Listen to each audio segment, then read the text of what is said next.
आज की वीडियो में जानेंगे उत्तरित प्रार्थनाएं। इस संसार में हम कहाँ से आए हैं, यह न जानने के कारण हम स्वाभाविकता ही जीवन की उत्पत्ति तथा उद्देश्य के बारे में विस्मय अनुभव करते हैं। हम एक सृष्टा के बारे में सुनते हैं, उनके बारे में पढ़ते हैं, परंतु उनसे संपर्क करने का कोई तरीका नहीं जानते।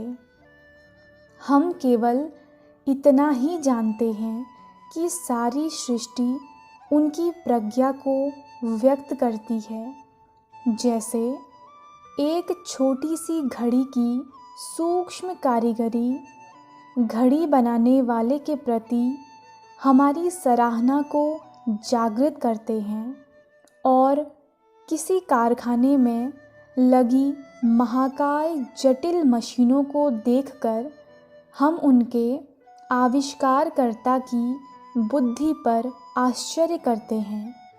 उसी प्रकार जब हम प्रकृति के आश्चर्यों को देखते हैं तो उनके पीछे छुपी प्रज्ञा पर आश्चर्य करते हैं।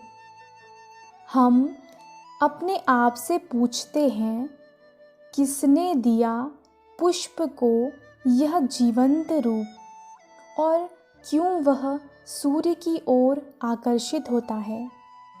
उसे सुगंध और सौंदर्य कहाँ से मिला?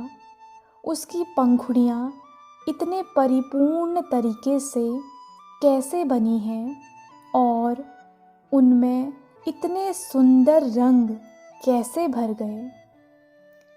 रात को हमारे चारों ओर रूपहली रोशनी बिखेरते चाँद और तारे हमें उस प्रज्ञा के बारे में सोचने के लिए प्रेरित करते हैं जो आकाश में इन खगोलीय पिंडों का संचालन करती है। चंद्रमा का सौम्य प्रकाश दिन के कार्यों के लिए अपर्याप्त है, और इस प्रकार एक हितकारी प्रज्ञा हमें यह संकेत देती है कि रात को हम आराम करें।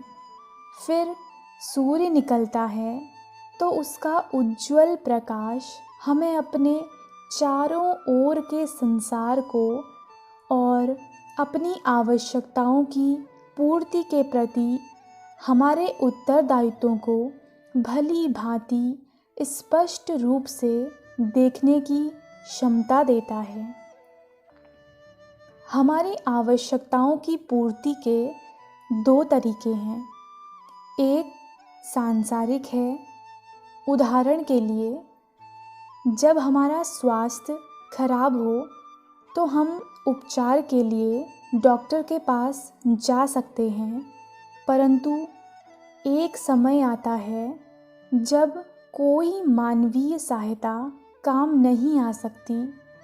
तब हम दूसरे तरीके की ओर मुड़ते हैं, अर्थात ईश्वर की शक्ति की ओर, जो हमारे तन, मन और आत्मा की सृष्टि करता है।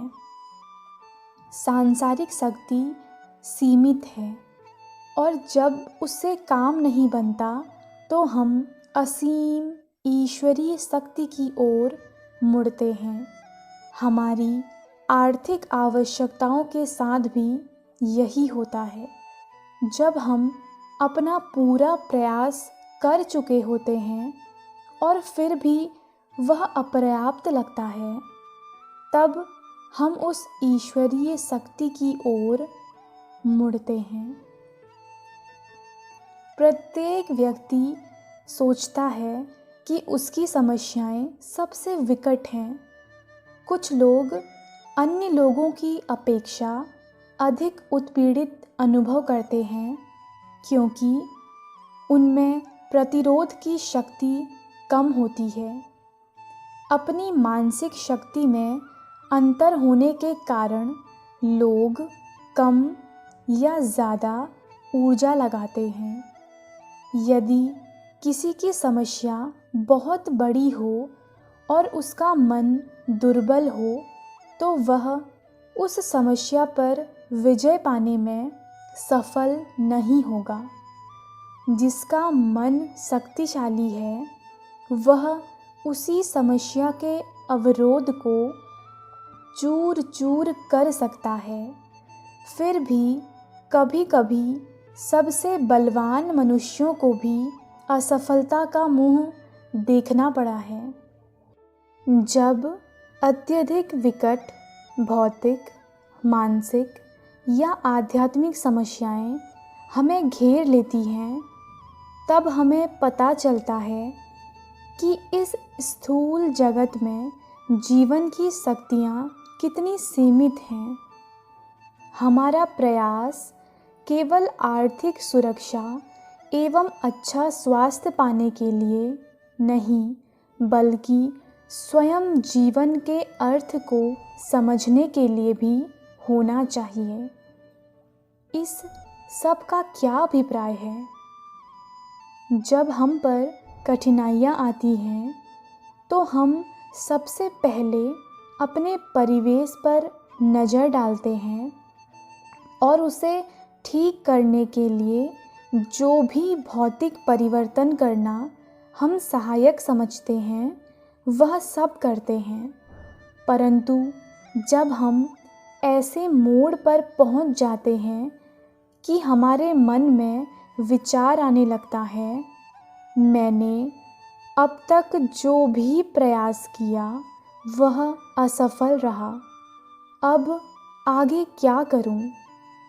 तब हम उस समस्या का हल ढूंढने के लिए गहन विचार करना आरंभ करते हैं। जब हम पर्याप्त गहराई से विचार करते हैं तो हमें समाधान अपने अंतर में मिल जाता है। यह सफल प्रार्थना का ही एक प्रकार है।